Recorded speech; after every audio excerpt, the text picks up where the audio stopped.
غوث اعظم شیخ عبد القادر جیلانی رحمۃ اللہ تعالی کا نام عبد القادر ہے، کنیت ابو محمد، اور القابات کیسے کمال کے ہیں، محی الدین، محبوب سبحانی، غوث الثقلین، غوث العظم، سبحان اللہ۔ اور آپ 470 ہجری میں بغداد شریف کے قریب قصبہ جیلان میں رمضان المبارک کی پہلی تاریخ کو پیدا ہوئے۔ آپ ابو جان کی طرف سے نواسہ رسول امام حسن مجتبی رضی اللہ عنہ کے 11ویں پوتے ہیں، اور اپنی ابی جان کی طرف سے امام عالی مقام امام حسین رضی اللہ عنہ کے 12ویں پوتے ہیں۔ آئے ہائے، یعنی سبحان اللہ، آپ حسنی حسینی سید ہیں۔ تو حسینی حسنی کیوں نہ محی الدین ہو، اے خضر مجمع بحرین ہے چشمہ تیرا۔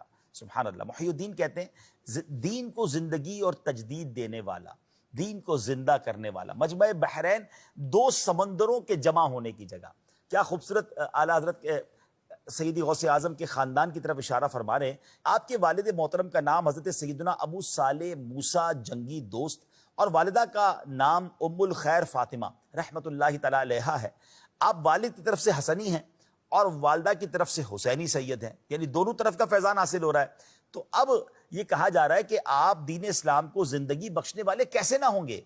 اے امت محبوب کے خضر، آپ کے روحانی چشمے کا فیض ان دو دریاؤں سے جاری و ساری ہے۔ نبی پاک کے مبارک نواسے ہیں، وہ وہاں سے فیض لے رہے ہیں۔ یہ ایسے رحمت کے چشمے ہیں کہ حضور آپ کو ان دونوں چشموں سے فیضان ایسا مل رہا ہے کہ اس فیضان سے آپ نے گویا دین کو زندہ کیا، اس زمانے کی باطل قوتوں کے سامنے آپ ڈٹ گئے، اور آپ کی برکتوں سے کتنے لوگ مسلمان ہوئے اور اسلام کو ایک عروج ملا۔ تو کیا خوبصورت انداز میں آپ کی شان بیان کی ہے۔ تو حسینی حسنی کیوں نہ محی الدین ہو، اے خضر مجمع بحرین ہے چشمہ تیرا۔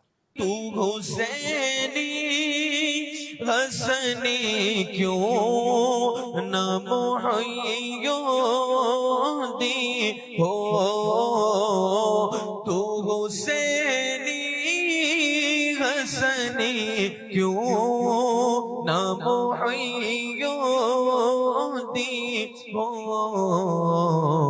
اے خضر مجمع بحرین ہے چشمہ تیرا۔